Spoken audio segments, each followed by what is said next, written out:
A very good morning, everyone. Welcome to the ISAS seminar titled Crisis in Sri Lanka and the World, Colonial and Neoliberal Origins, Ecological and Collective Alternatives.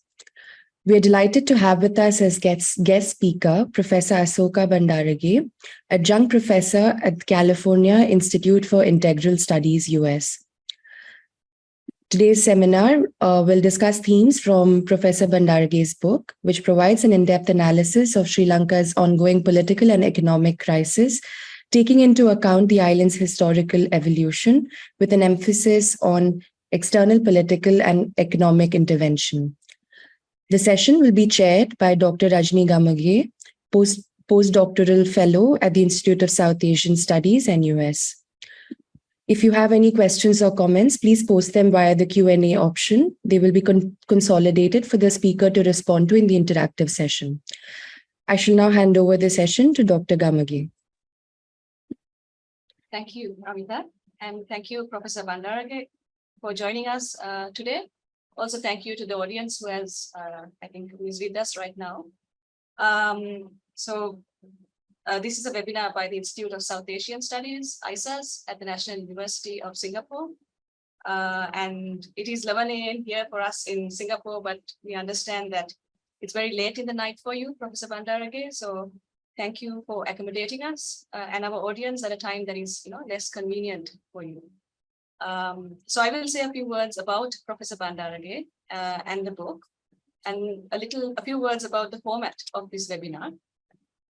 Professor Asoka Bandarage has worked on Sri Lanka and on global development for over 40 years. Professor Bandarage has served on the faculties of Brandeis University, Georgetown University, and Mount Holyoke College, where she received tenure. She is currently adjunct professor at the California Institute for Integral Studies. Professor Bandarage is the author of several books: Colonialism in Sri Lanka, The Political Economy of the Canadian Highlands, from 1833 to 1886, Women, Population, and Global Crisis, a Political Economy Analysis, The Separatist Conflict in Sri Lanka, Terrorism, Ethnicity, and Political Economy, and Well-Being, the Middle Path to Environment, Society, and the Economy, and numerous other publications. I will also say a few words in introduction to Professor Bandarage's latest book, which Ramita mentioned just now, titled Crisis in Sri Lanka and the World, Colonial and Neoliberal Origins, Ecological and Collective Alternatives. And it was published this year, if I'm correct, by De Gruyter Publishers. I thought I will read a few lines from the foreword of this book, which was written by Dr. Sajid Kamal. I thought the foreword gave an excellent overview of what this book intends to do, goes about doing, and why it is so important at the present conjuncture. So I'm reading in quotes here. To understand the roots of the contemporary Sri Lankan crisis and explore solutions that go beyond IMF debt restructuring, broader systemic analysis are needed. Crisis in Sri Lanka and the World, this book, provides that much needed systemic perspective. It focuses on the external determinants of the Sri Lankan crisis and its exemplification of a broader global existential crisis, facing more and more debt-trapped countries, especially in the post-colonial global south. As the book ably illustrates, the crisis in Sri Lanka is not an isolated one, unique to the island, but representative of the global crisis, for alternatives that are just and sustainable. The crisis needs to be understood both historically as well as in the contemporary context, with a fusion of global as well as local and holistic perspectives. And this is what this book sets out to do. With that, the format of this webinar is that Professor Bandarage will speak for about 25 to 30 minutes. And for the remainder of the webinar, so for around the next 40 minutes, the audience can type in their questions in the chat box, and I will be taking them and presenting them to Professor. So Professor Bandarage, the floor is yours. Thank you very much. So thank you to you, Dr. Rajni Gamage, and to the South Asian Studies Institute at NUS for this invitation. It is indeed a great honor and a pleasure for me to be invited to speak here. And thanks very much for all the participants from various places. I don't know what time zones you are in, but for me, it's about 11 o'clock at night. So let's see how it goes. So why did I write this book? I wrote this book because although the Sri Lankan crisis was getting a lot of international media attention, the perspective on it was extremely limited. And policy making that is based on such limited perspectives, that is very narrow perspectives, can be harmful to long-term crisis resolution and certainly the well-being of people and the environment. So briefly, according to the dominant perspective, the Sri Lankan crisis, which was the economic cum political crisis, surfaced in 2002, was caused by a number of factors, those being the downturns associated with the COVID-19 pandemic, the Ukraine war, and most importantly, mismanagement and corruption on the part of the Rajapaksa regime. The narrative also upholds the struggle, the Aragalaya or the popular movement that led to the ouster of President Gotabaya Rajapaksa and the IMF bailout as the only solution to the solutions to this crisis. Now, all of these are important factors which cannot be left out, but they only look at the surface of the problem. They don't get to the roots of the crisis, the historical evolution and the global political economic context, as Rajni mentioned at the beginning. My book provides the broader perspective based on extensive data and evidence, and also pointing to solutions that go beyond the IMF bailout. And it seeks to contribute to an understanding not only of Sri Lanka, but other countries facing debt crises, and those are very many. For example, as Debt Justice, the NGO that calls for debt cancellation, has pointed out, there are more than 54 countries, particularly in the global south, that are facing debt crises. And debt is not just a neutral, objective economic phenomenon. It is a political phenomenon and has to be understood as the product of colonialism and the unequal global financial and economic architecture, which is what the book tries to present. In Crisis in Sri Lanka and the World, I explore this with an in-depth case study of Sri Lanka, but at the same and showing the unique case of Sri Lanka, but at the same time placing it in the context of global patterns of colonial and neo-colonial evolution, particularly neoliberalism.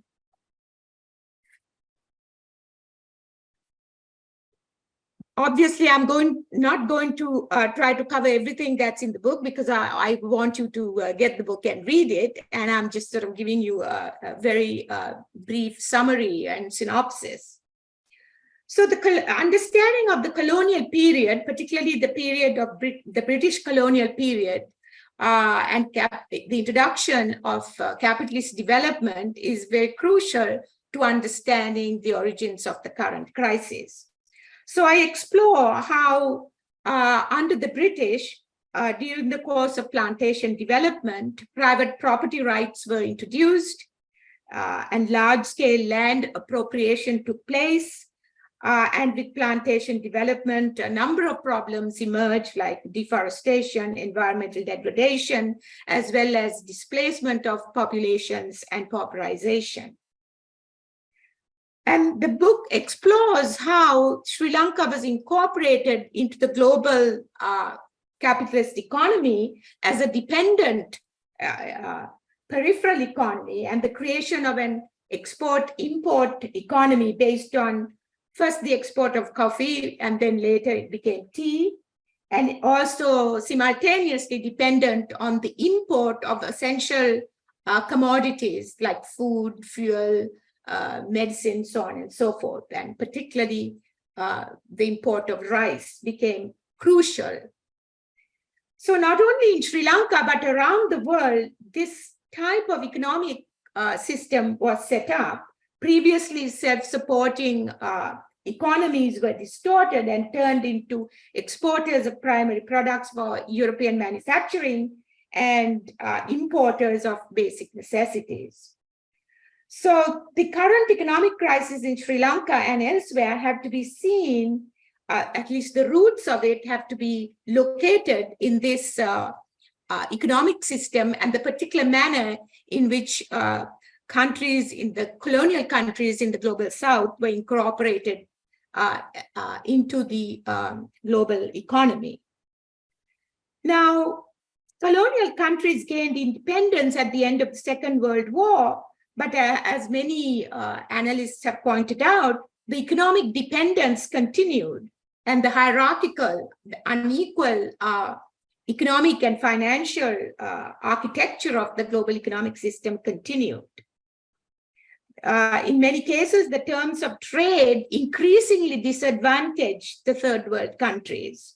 Export prices were going down, import prices went up, and the labor and resources from the third world were grossly undervalued.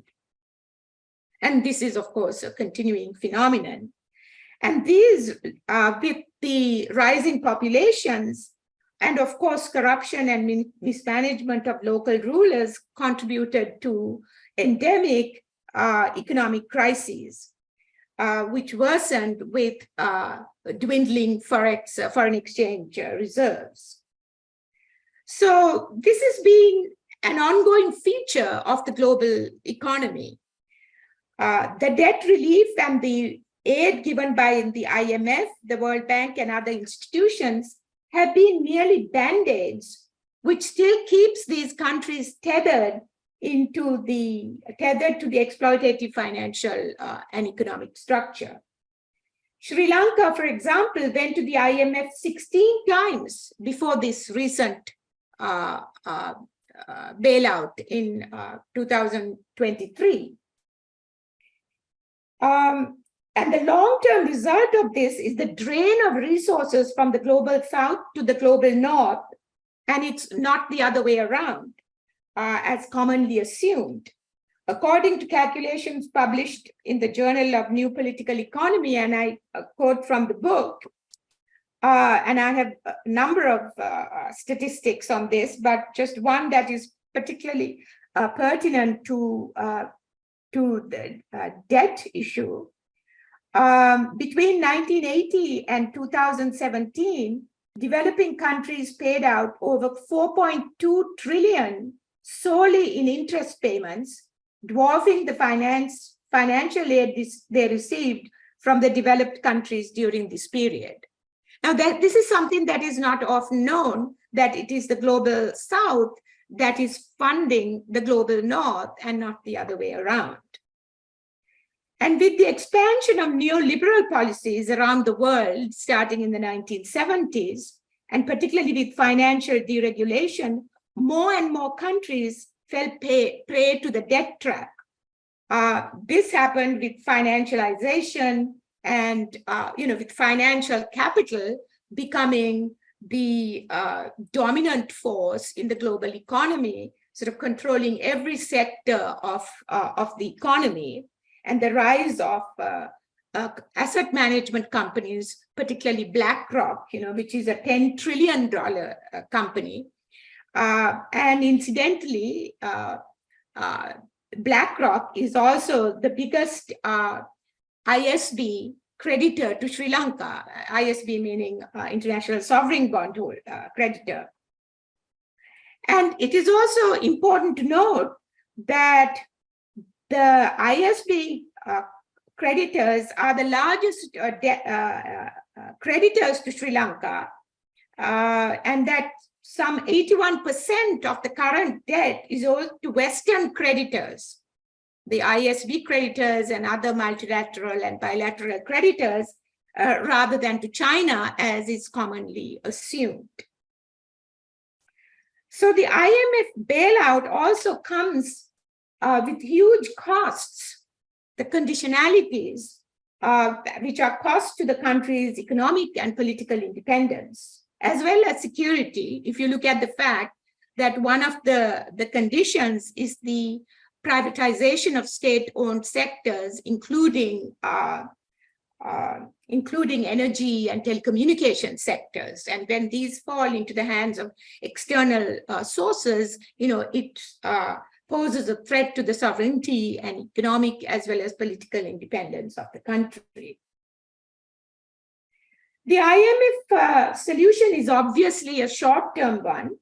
It's a short-term fix to maintain the status quo, to keep the same system, the cycle of debt trap and going and borrowing, to maintain that cycle.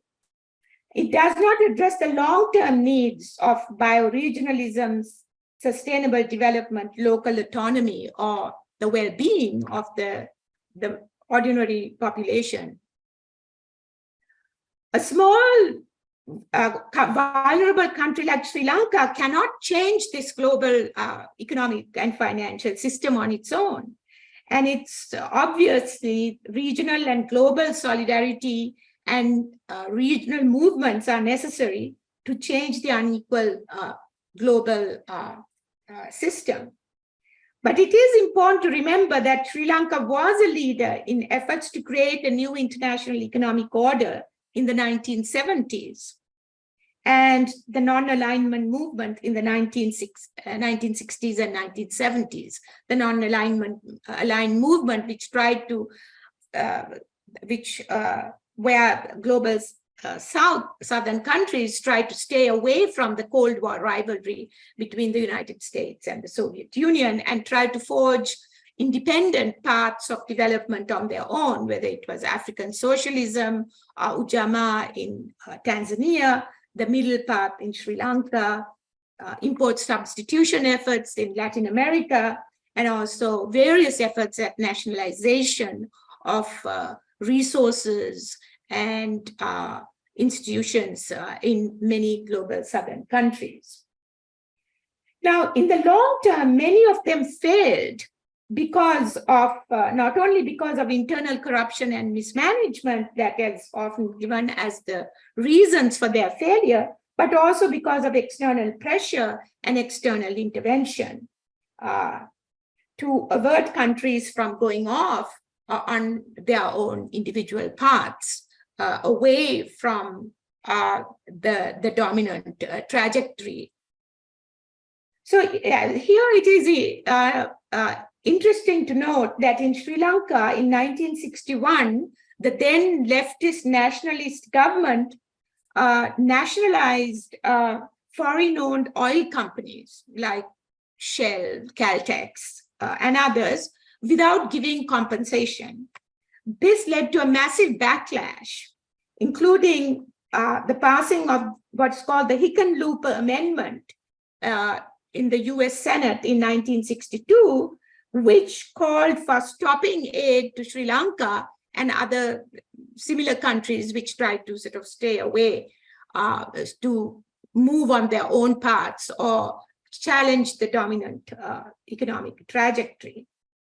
And with that, Sri Lanka lost its creditworthiness and found it very difficult to continue borrowing at a time when foreign exchange reserves were dwindling and the domestic economic crisis was worsening. And that actually led to the leftist nationalist regime losing the 1965 elections. And here I will just quote one relevant observation from a political economist who subsequently wrote about this. He says, the coerciveness of economic sanctions against a dependent, vulnerable country resides in the fact that in an economic downturn can be induced and intensified from the outside with the resulting development of politically explosive relative deprivation. So there are lots of similarities with what has happened during the current crisis and what happened in 1961, which also led to the crisis led to a political crisis and a regime change operation with evidence of some, external intervention. And when people are so downtrodden as they are in Sri Lanka today, where they are so focused on their survival needs, there is little room for resistance, particularly in an increasingly repressive context. But of course, Sri Lanka, like many other countries, has had a history of resistance to external intervention and colonialism. Now, in the context of what is happening today in Sri Lanka, many look to the BRICS as an alternative to the dominance of the West. The US dominated world order is giving way to a multipolar world with the rise of new powers and new regional institutions and financial arrangements. And many see that as a positive development.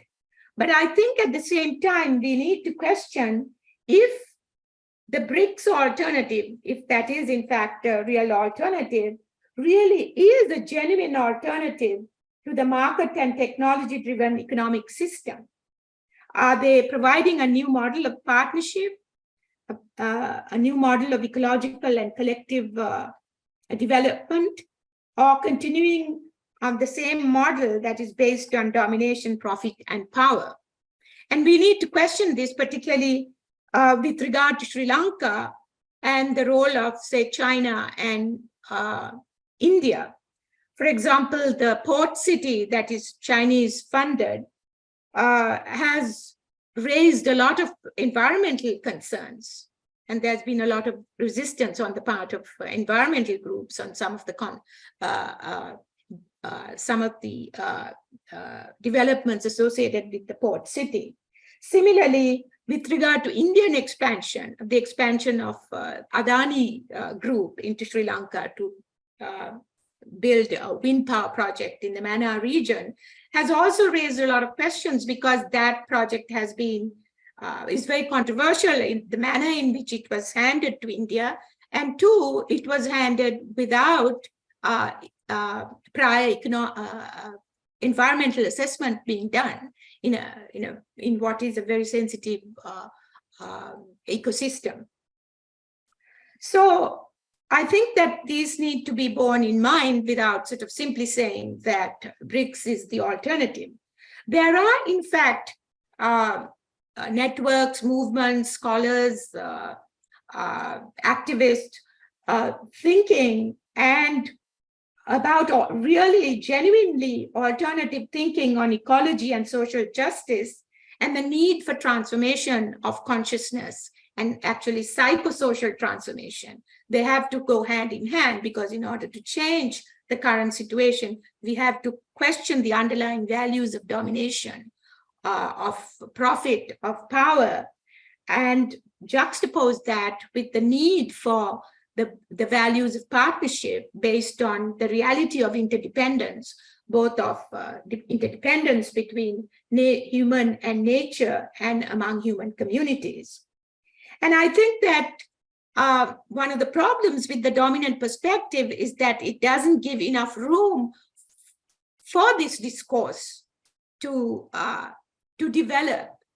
It's sort of been marginalized, when at a time when the environment is collapsing around the world, when the very biodiversity is being lost, and in the very future of humanity itself is at stake, we need to bring these to the center of the discourse, whether we are talking about an economic or debt crisis, because these are not separate, fragmented things. These are all part of a certain global worldview, which needs to be questioned. The whole industrial revolution, the scientific revolution, and the values need to be questioned. So this is a very opportune time for the world to provide a more integrated, broader perspective on what are seen as isolated crises. So the Sri Lankan crisis is not just a Sri Lankan crisis. Obviously, it is part of the global crisis, and we need global approaches, regional approaches, in addition to national and local approaches and solutions in addressing this crisis. So I think I've spoken for about half an hour now. I can stop and take questions from the audience. Thank you, Professor Bandarage. I thought that was a very insightful and comprehensive overview of what we can expect from your book, but also in general, the kind of thinking that you encourage the readers to follow. In your book, you juxtapose Sri Lanka's political economic crisis with the broad ecological crisis of climate change and sea level rise. And as you explained just now as well, the crisis in Sri Lanka is not limited to the nation state, but has its origins and roots in the global. It is global in its making and it's global in its manifestations. But Sri Lanka is a very good example of that manifestation. So the question that I wanted to ask is, how do you think the present crisis will impact the country's climate disaster-related readiness? And I ask this question also keeping in mind that there are certain concepts such as debt, blue bonds and green bonds that are being proposed in the current context. The idea that certain debt can be cancelled for or traded off for certain sustainable development and environment-friendly initiatives. But there is, of course, it is not as, always as easy or as positive as it sounds. I think that these concepts have to be approached with some degree of critical scrutiny. And so I'm wondering which Sri Lanka's current position, where it is rather weakened in its bargaining capability because of its current crisis. How would Sri Lanka be able to navigate these kind of environmental related challenges? Yeah, this is a very good question. I mean, I don't address this directly in the book, but I have done some work on, climate change and the political economic dimensions of it. And of course, we have to remember that countries like Sri Lanka have minuscule carbon footprint. Their carbon emissions is very minuscule from countries like Sri Lanka, but oftentimes they are the biggest victims of climate change. If you look at, the climate-related disasters and extreme weather events that are happening, on a regular basis in Sri Lanka, the landslides, the floods, and the sea level rise, of course, it affects 55% of the coastline of Sri Lanka. And it is well known that it is one of the country that is most likely to be affected by climate change in the South Asia region. And it's one of the countries most severely threatened by climate change. So it's a given that it's very important to protect the environment. But in so doing, it is also important to recognize that people are also part of the environment, and the burden should not be put on the most vulnerable groups, which there is a critique that when there are sort of debt for nature swaps, for example, to protect certain forest areas in the global south in return for cancellation or part of the debt, that is one way of protecting the environment. But we should not forget that poverty is also a major issue, that local people also need to use resources. They have to have livelihood. So this is an ongoing debate, like who should bear the cost of climate change, because it's easier for the polluters to buy the right to pollute by passing on the burden of environmental protection to vulnerable populations and vulnerable countries. And as you point out, a debt-trapped country that is very vulnerable, like Sri Lanka, then can be subjected to various kinds of external interventions and demands. But we need to have a holistic approach because people are really struggling in Sri Lanka. The crisis is not over.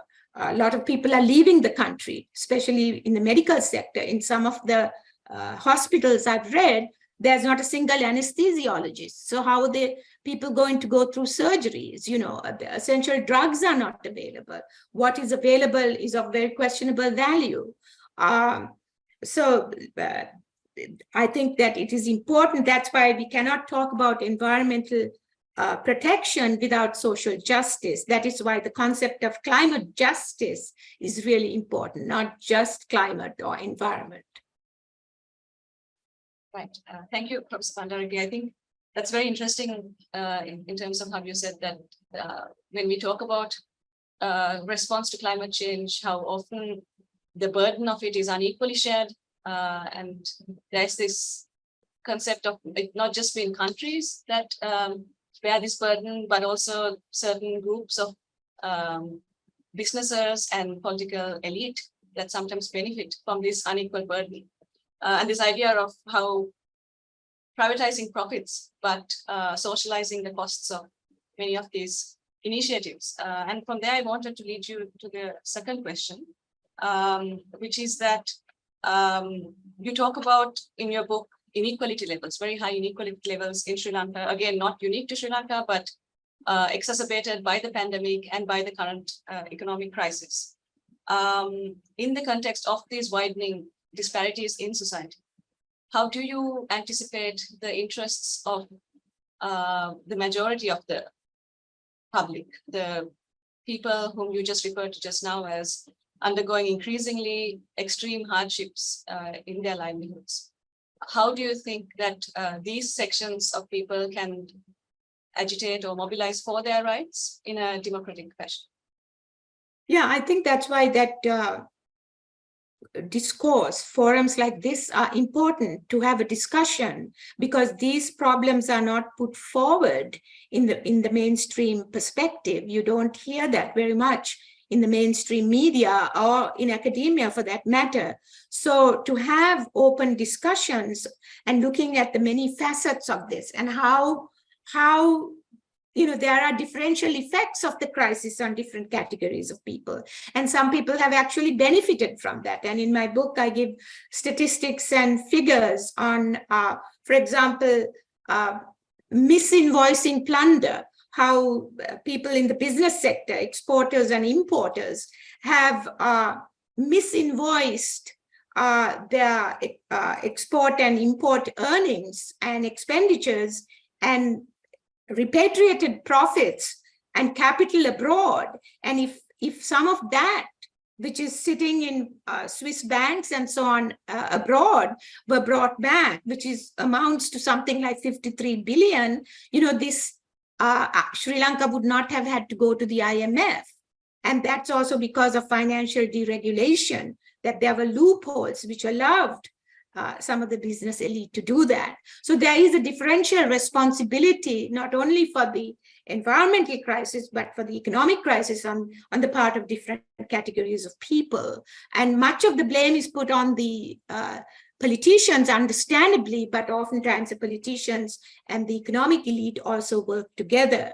And many of those implicated in the Pandora Papers and so on about illicit transfers of funds are, both part of a political and economic sort of cartel, so to speak. So this is, again, not just a situation peculiar to Sri Lanka. We find that happening all over the world. And that is why I think we have to have open discussions, democratic engagement. And unfortunately, what happened in Sri Lanka in the Aragalaya, or the struggle, the populist movement, which was, started as a genuine effort on the part of people who were extremely frustrated. But there wasn't a broadening of the discourse. It was mostly focused on getting rid of the president and the prime minister. But what transpired was not really a systemic change or an exploration of the roots of the problems and the many facets of the problems. So that is what is needed now, open discussion and understanding of the issues and a much broader framework for both analysis and solutions. Thank you, Professor Bandarage. I'll take a question from the audience. I'll encourage other members of the audience to type in their questions. And the question is actually related to what you mentioned towards the end of your comment, which is on the Aragale and the protest movement. And it is on what the future trajectory of the sentiments that drove the mass protests, street protests in 2022. What the future trajectory is, what challenges and what factors need to come into play for such a mobilization to be more effective. Yeah, I think that popular participation discussion are extremely important to maintain democracy, and Sri Lanka has been a democratic country, one of the first countries in Asia to get a universal franchise, and it has a very vibrant democratic tradition and labor movement, so on and so forth, and those need to continue.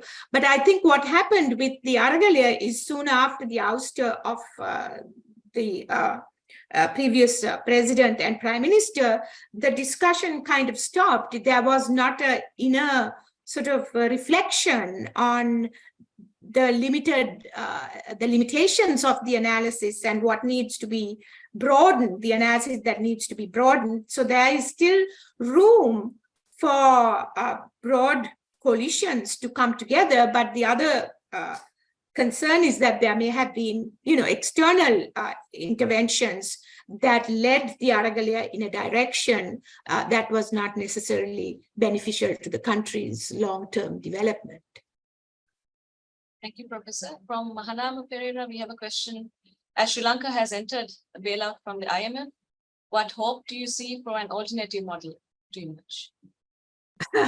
I wish I could give an easy answer to that question. I think there are movements around the world, like, for example, a movement called Transition, which is shifting away from the fossil fuel based economy to more renewable sources of energy, community-based economic system as an alternative to large-scale agribusiness, and more community participation, democratic participation.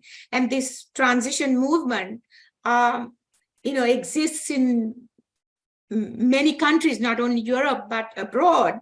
And there are lots of different organizations and networks and communities working towards a more sustainable way of living on the planet in terms of how we use energy, and also changing our lifestyle, like simpler living, which means sort of curbing consumerism,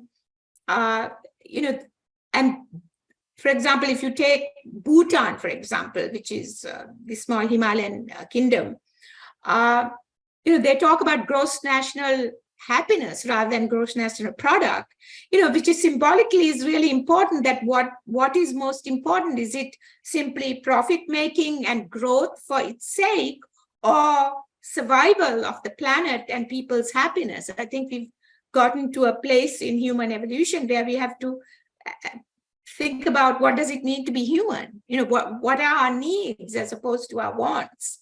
So it's sort of a time when the whole dominant economic system needs to be questioned. It is a sort of a fundamentalist system. It's a monolithic system. It's not allowing countries to move on their own paths or experiment with different alternative paths of development. So I think those conversations need to be expanded, and the efforts that different groups of people are making to have more alternative and diverse models of development that are more locally based, bioregional, that are more sustainable, need to be supported. Thank you. A second question from the audience, and I encourage members of the audience to submit questions in the chat box. What evidence or what grounds do you have for external interventions for the Aragalia? And if there was, then how much hope do you have for indigenous emancipatory movements with progressive agendas?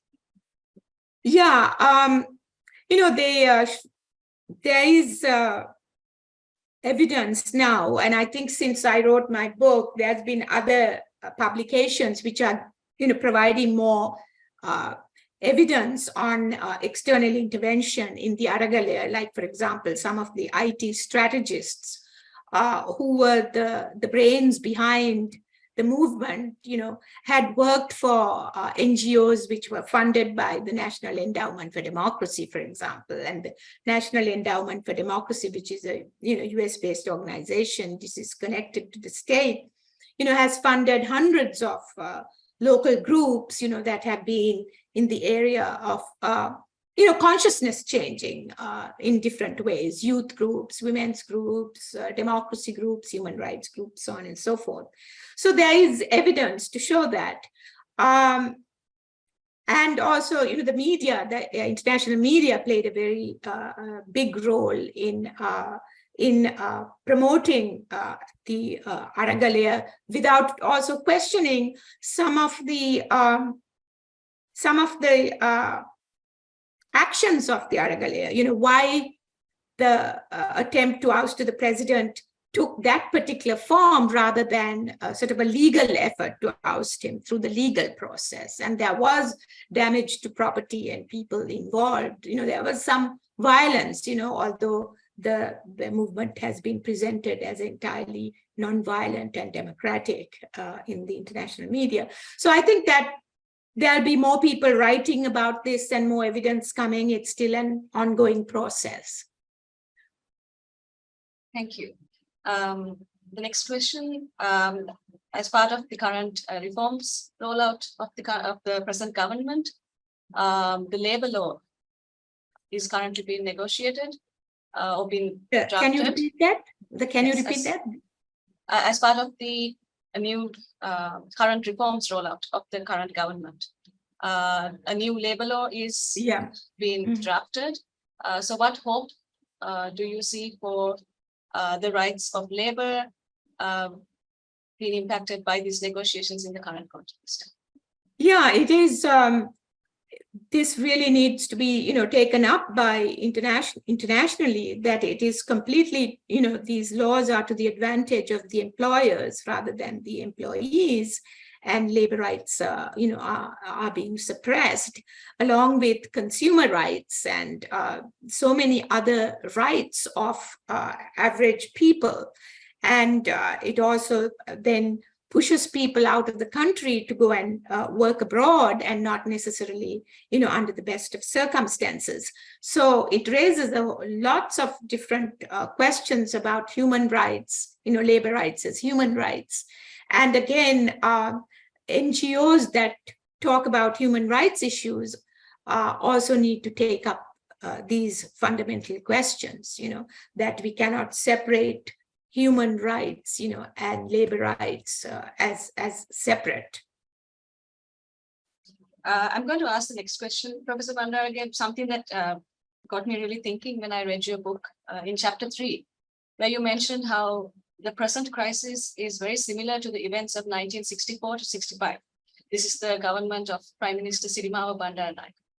And during this time, an externally dependent export-import economy, there was worsening terms of trade, foreign exchange shortage, a debt crisis, shortages of fuel, food, very famously certain queues that take place during this time. And as you mentioned, the government does actually ultimately go to the IMF towards the end of its period. And I found this discussion in this part of the book really interesting, because in the context of the Aragalaya and the present crisis, we hear from certain quarters that it was the left-oriented Sirimava Bandaranaike government and some of its protectionist policies that could be emulated to make Sri Lanka more self-sufficient and not vulnerable to some of these problems of capital and deregulation and open markets. So could you maybe elaborate a bit more on this? Yeah, the efforts at import substitution, nationalization of foreign-owned enterprises, etc., was not something that was peculiar to Sri Lanka. In the 1960s, there was a wave of nationalizations, like, for example, the Suez Canal.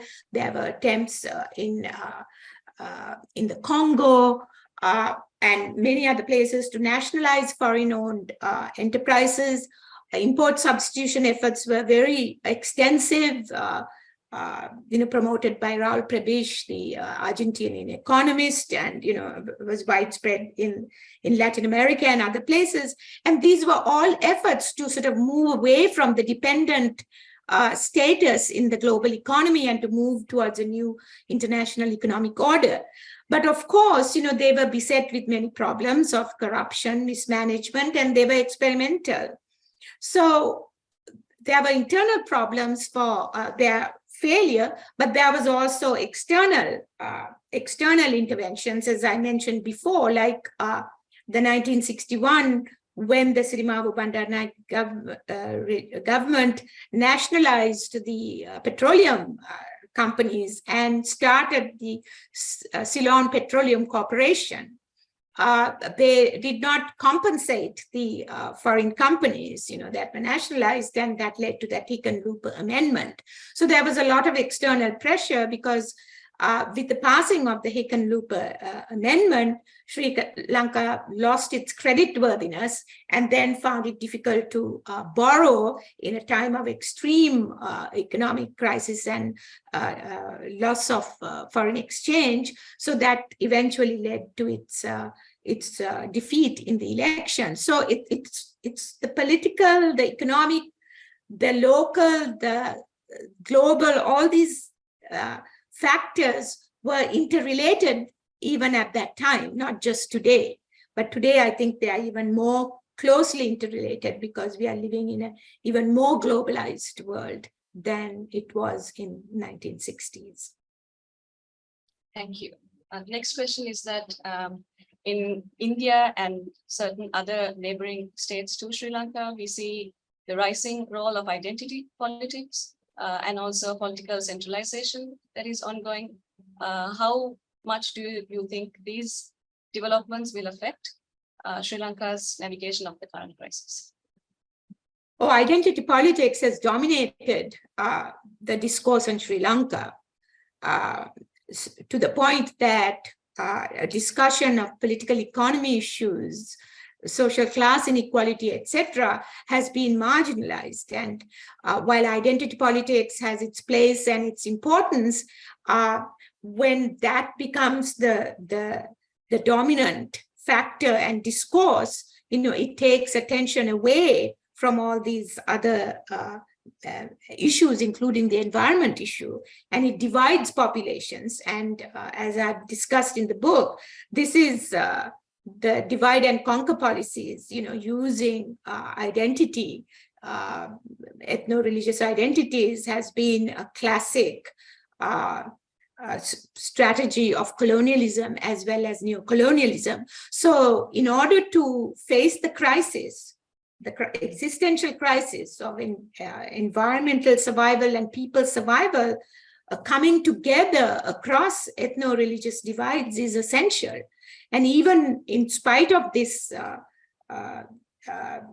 universality of the crisis, there hasn't been enough of an effort for people to come together across the divides, although people from all different communities have suffered in the course of the crisis, whether it was the COVID crisis or the downturns associated with the Ukraine war.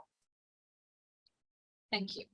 Next question, in times of crisis, there are many reforms happening in economic, social, and rights dimensions. These changes are more in the form of strengthening governments over people's rights. This is true of India too. So how do you see this trend of increasingly authoritarian governments? Yeah, that's a very good question. And I think this is happening all over the world. And it is not just state authoritarianism, it is also corporate dominance.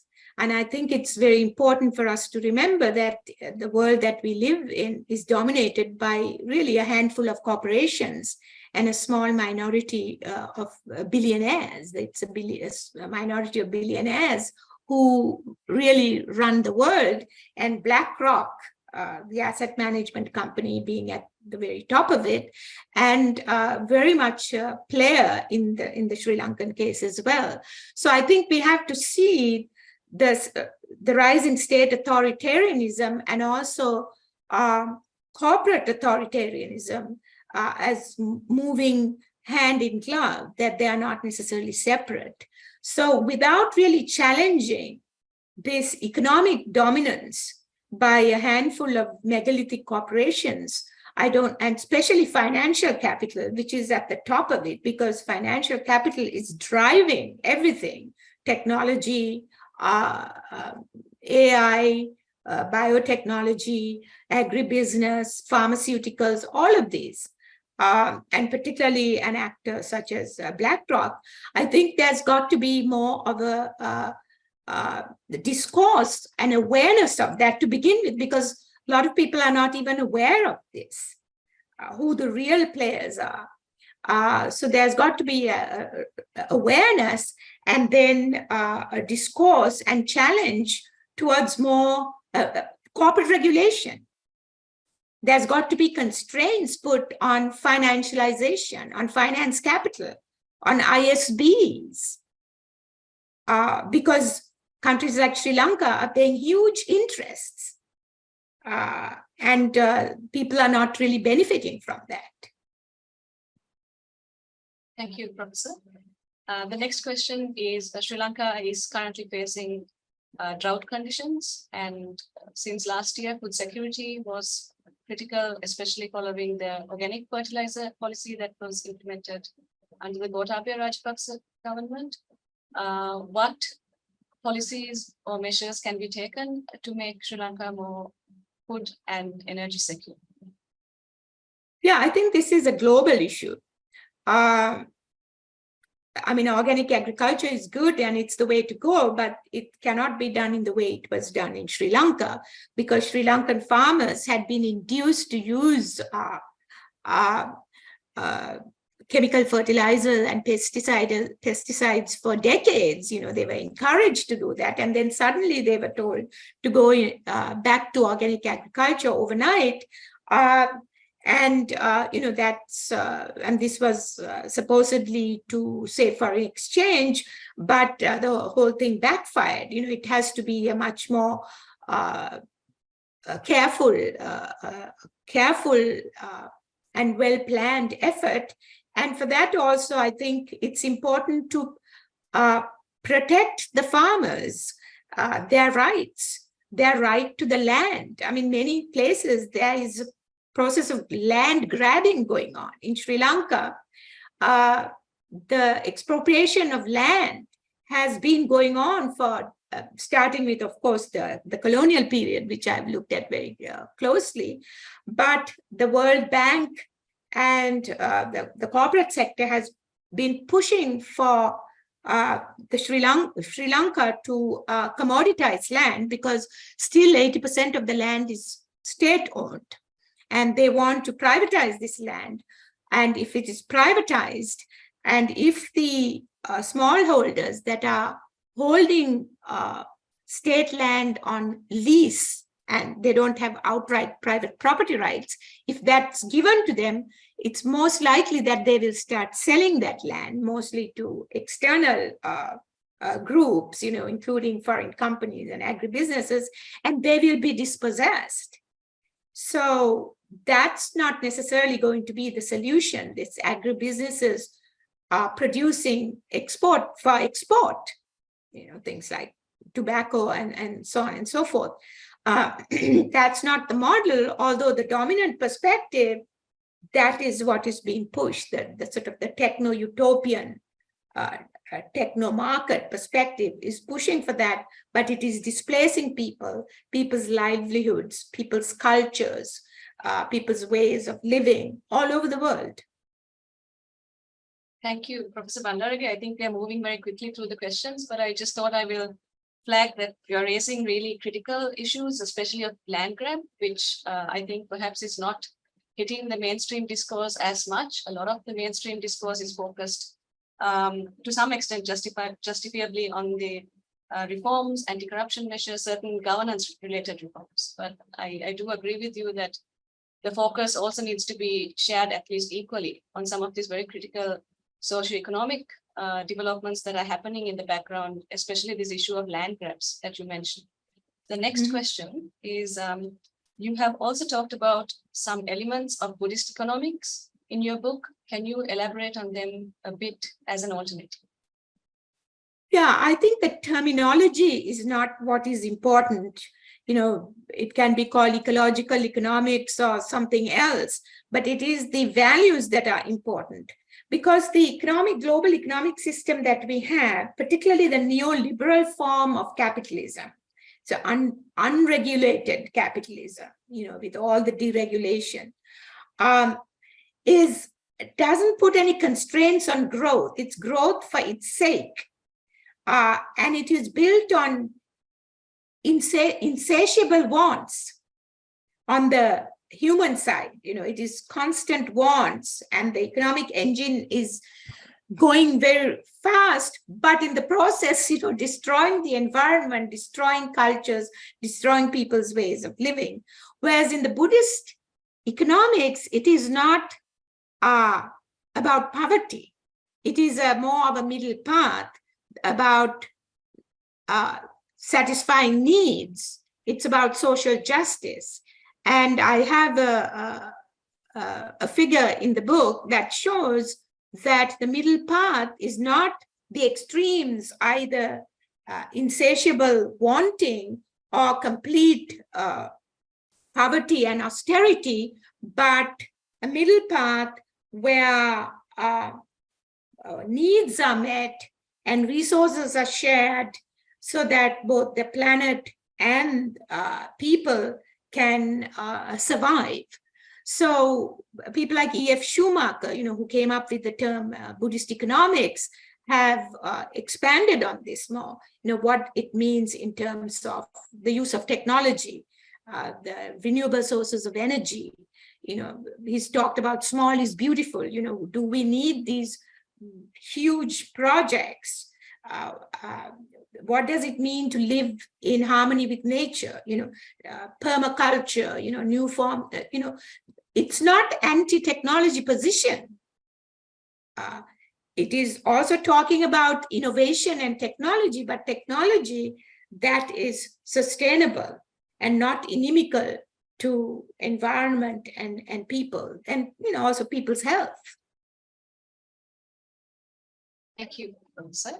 The next question is, with elections scheduled for next year, there is a school of thought that the prevailing patron-client system of politics will continue. Do you think the crisis has enabled a fundamental shift in the way in which citizens have rethought how to play their role in ensuring a government that is accountable to their needs? That's an excellent question. I think that there is great disillusionment on the part of people in all social economic groups, disillusion with politicians and the political system, and an understanding that something alternative is needed, but there doesn't seem to be a leadership to showing the way, or new leaders emerging. It is the same old politicians, you know, who are protecting their own positions and power, so that it is important for more discussion and considerations of ways to change the system. And again, this is not peculiar to Sri Lanka. You find that even in the United States, you know, the great disillusionment with the current political system and the two-party system, and the difficulty for the emergence of third parties and real alternatives to the current system. So I think we need a global discourse on that. And one of the reasons that it is so difficult to come up with alternatives, it's also the control of politicians and the political systems with money by the economic powers that are really at the helm of the world system. Thank you, Professor. Next question relates to some of these ideas within the protest movement last year, that politics in Sri Lanka should be more inclusive and representative of more youth and women and other minorities. And so the question is for social movements at the grassroots level that are trying to build contentedness-based industries and living, what advice would you give them in the current context? Yeah, I think that there was a lot of participation from youth, different communities, women in the Aragalaya, which was a very positive thing. But there wasn't enough questioning of the system. It seemed very surface. So I think that the kinds of things that we are talking about, colonialism and the roots of the crisis in colonialism, neoliberalism, there wasn't discussion of that. And therefore, with the current social media dominance, there is also manipulation of consciousness, and particularly thinking of the young people of all over the world. It's very instantaneous gratification, even with ideas and thinking, rather than deeper exploration of the roots of issues. So I think that it's very difficult to change that, but I think we need to recognize that social media, which was very much a part of the success of the Aragalaya, as well as similar movements around the world, can also be a detriment to really genuine change and systemic change, because it's just so surface, the understanding that comes from social media. Thank you, Professor. We have 10 minutes left, so any final questions the audience can send in. The next question is that Sri Lanka was a case study famously cited by Amartya Sen on how a country that is not very economically prosperous managed to deliver so well on its social security fronts, especially in terms of health and free education.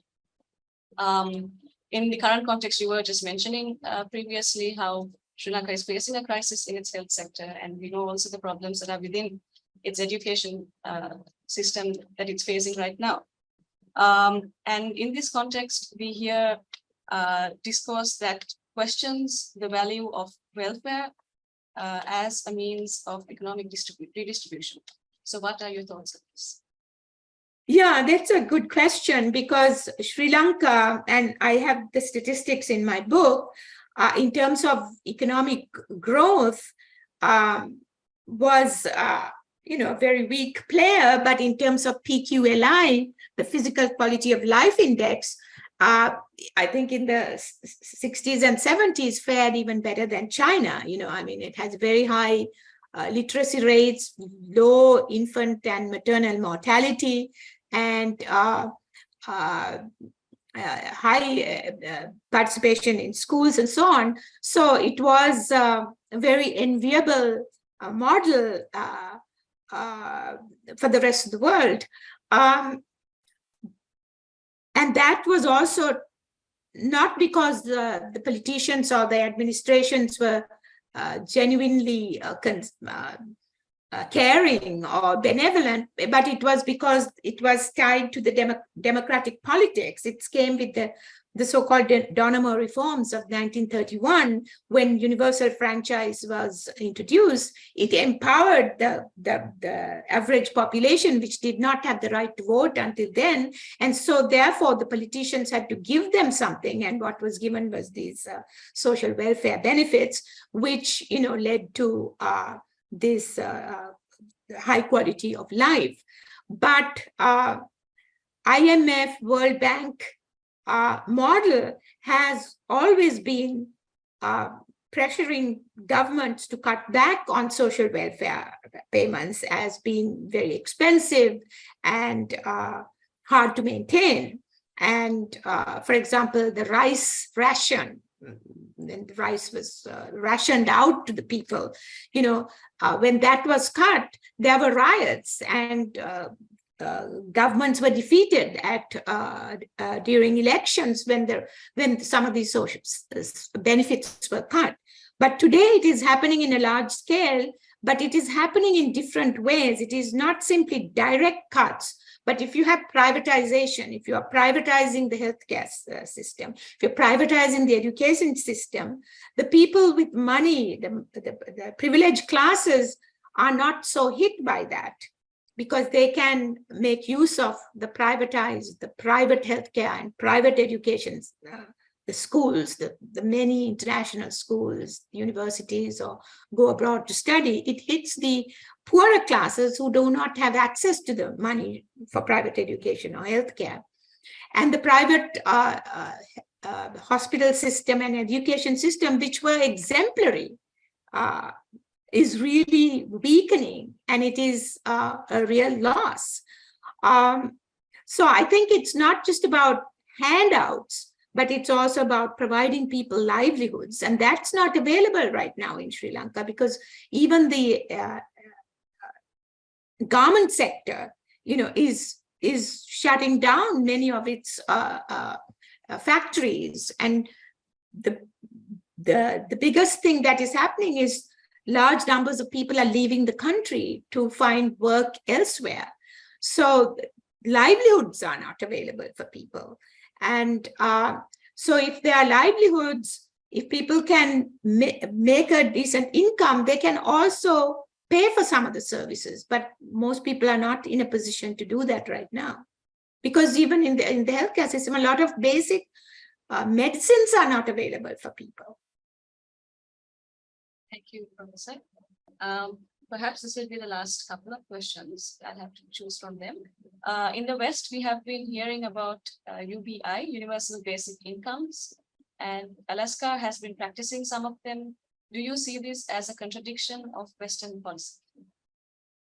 Yeah, I have not really studied that very closely, so I can't make many arguments for or against, but I think that work is important for people, not just for money and material physical survival, but as human beings for creativity and a greater meaning of life as a participant in the society, as a contributor to the society.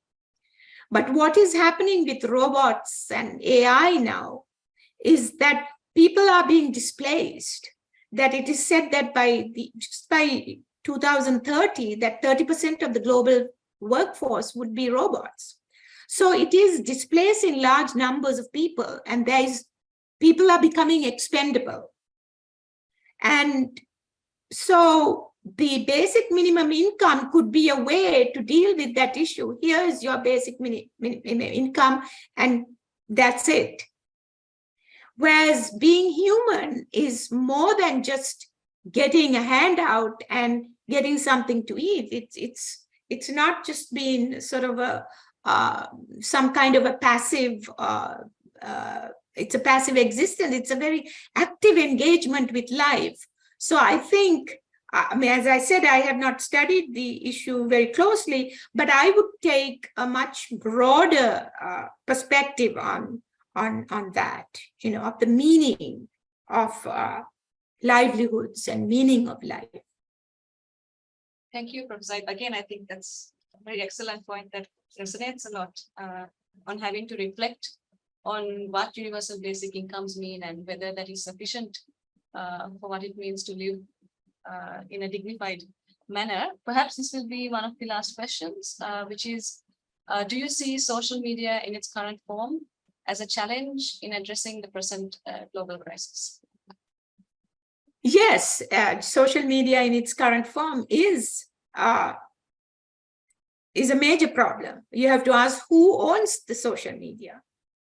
I mean, social media is owned by large corporations which are part of surveillance and part of the same global economic and financial system, and whose interests are they serving?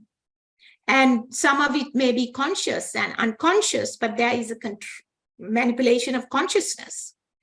And there are no controls on AI and the social media. It's again driven by profit and power and control. And that profit, power, and control is not in the hands of the so-called masses. It is in the hands of that small elite. And the corporations, the large corporations. So I think we've got to have a recognition of what some have called surveillance capitalism, for example, that social media is not just this liberating democratic force, and to take a more critical look at it. And it's difficult to speak in the abstract, but in the absence of, very specific movements and alternatives, that's where we have to start, with the questioning and with critical thinking.